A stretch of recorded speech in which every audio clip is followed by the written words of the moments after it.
Okay, welcome to Monday the 8th of February, and today we're starting a new thing, and we're looking at can I note down ideas. But first, we're just going to look at a quick bit of grammar. So if you could just pause the video and think, where do the commas go in these sentences? So probably a different reason each sentence. There's a few options in sentence 3 as well.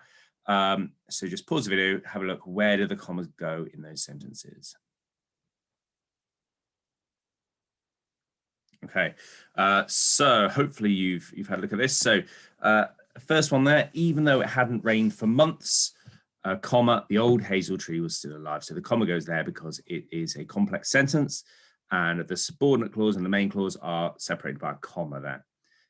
The second one, at the stroke of midnight, comma, everyone who was still there turned into a pumpkin. So the comma goes after at the stroke of midnight because that is a fronted adverbial. It tells you where, it tells you when that sentence is happening.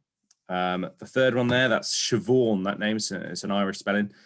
So it's a list here. Siobhan bought apples, comma, chocolate mice and gravy from the shop. So I've chosen to put my comma there because I want Siobhan to be buying 3 things: apples, chocolate mice and gravy. Now, of course, it's perfectly acceptable. You could have put the comma as well in between chocolate and mice to mean her buying 4 things: apples, chocolate, gravy and mice from the shop. So depending on where you put that comma, it kind of varies what you mean by that sentence, but I've chosen to put it there. And then the last one, I'm very tired, comma, said Michael. So that comma goes before that final speech mark. So you need something before that final speech mark there. So correct those sentences if you haven't got the comma in the right place. Okay,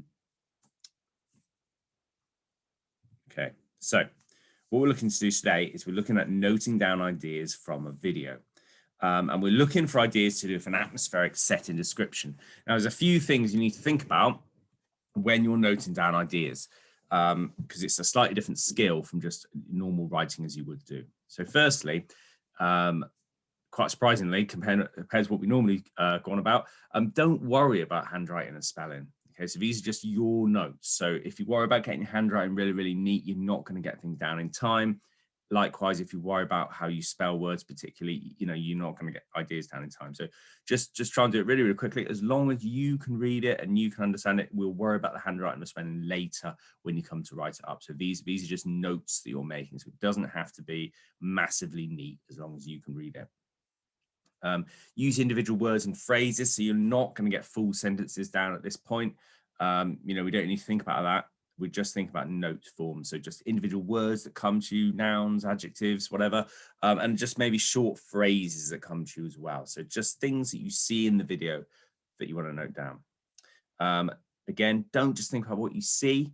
Think about what you could hear, think about what you might be feeling, even smell might come into it. There might be certain places where, I might be able to smell that or whatever. So try and get as many of the senses involved into what you're writing down. And just, write what you see, hear, feel, even smell, just write it all down. Remember, there's no bad ideas. So it's not, everything you write down doesn't have to be amazing. There's not such a thing as something you write down which is a bad idea. Often it just needs working, it just needs changing, and it'll fit in there. So don't worry about, I'm not sure whether I should write that down, not sure whether it's good enough. Just write everything down and you can sort through it later. And then finally, remember, you can play the video as many times as you like. So you're not just stuck with having to do it once. You might even want to play it through first time and not write anything down, then play it through again and write some things down that time. It's completely up to you. Okay, now, I don't normally, I wouldn't normally choose to do this. I tried to record this lesson with the video in this lesson, but for some reason it wouldn't let me do that. So what I've done is I've recorded the video on YouTube separately. So if you just go on this YouTube channel and you look at Literacy 8th of February, I think it's in capitals video, then you can watch the video separately and then come back to this presentation. Sorry, I wasn't able to load it within this presentation. It just didn't work somehow. I did try. If you can't find that video or it won't play or whatever, I think it should do, but the link's at the bottom there. So if you just go to that link, that'll play it through anyway. So it's so right now, maybe pause this presentation, open up the video one, have a look at that, and you're just taking some notes. So I'll let you pause there and then come back to this point in a bit. Okay. So hopefully you've watched the video and you've made some notes. Okay, so what I want you to do now is here's some things which I spotted, and I want you to know maybe if you spotted those things, and maybe it's worth having a look at the video again, seeing if you spotted those things, seeing if you made a note of those things, and if you didn't, maybe put down your own ideas to do with these things. So it's worth watching again just to see if you can get any more sort of ideas about it, any more things you want to include. So, I mean, I've got stagnant icy water. I've got flickering lanterns. I've got that music in the background, unearthly organ music. I've got a cawing of crows. That happened quite a lot. I thought that was quite atmospheric. I've got the towering, crumbling arches of that kind of ruined church. I've got creaking wooden beams, rows of lavender. I think it's lavender that you saw at one point. Right at the end, a crouching bat-like figure. I wonder if you saw that. Rusting iron railings. I've got silvery flowers. There were quite a lot of those at the beginning. Cobwebs, got that ancient ivy covered statue. Loads of things. Have a look through again. See if you can spot anything which you haven't spotted before. I wonder if anyone noticed there were some little white specks of light right at the beginning, like flying through the sky. Like it almost looked like shooting stars, but they were coming up from the ground, and I didn't know whether they were supposed to be birds or something. Have a look, see if you can spot them. I don't know quite what they are, but maybe you can make up your own ideas about that. And also, I don't know if you spotted when you went underground with the water and it's all dripping, there was that kind of statue.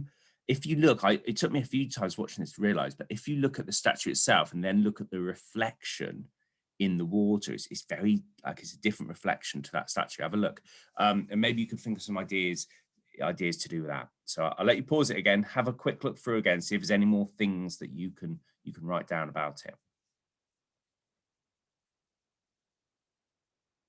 Okay, cool. So hope you've had another quick look, and hopefully you've got loads of ideas written down now. So the last thing I want you to do, just in your books here, I just want you to sort of divide your book up into these columns. So just draw a quick table. And we've got, so see, hear, feel, smell, and other. So what I want us to do now is to split our ideas up and to put them in each of these columns. So if your idea is about something you see, if you could rewrite it in, and obviously the see column, and if your idea is about something you can hear, rewrite it in the hear column, those kind of things. So firstly, what you're doing is you're splitting it up. So you're making sure you're using all of your senses, and you're also rewriting your notes. Because I think if you don't look at your notes now, for another couple of days, when you come back to it, because they're probably quite quickly written and maybe the handwriting isn't perfect, you might kind of forget what it says or not remember. So I think if we rewrite them now, just nice and neatly in these different columns, you'll have your notes really, really clear for you when you come back to use them. I'm not quite sure what I mean by the other column. I think maybe some of you might have had some ideas to do with maybe taste, or maybe some ideas to do with like emotions or something that maybe doesn't come under any of the other columns. So that's what I've got that column for there, in case you've got something that doesn't quite fit into the others.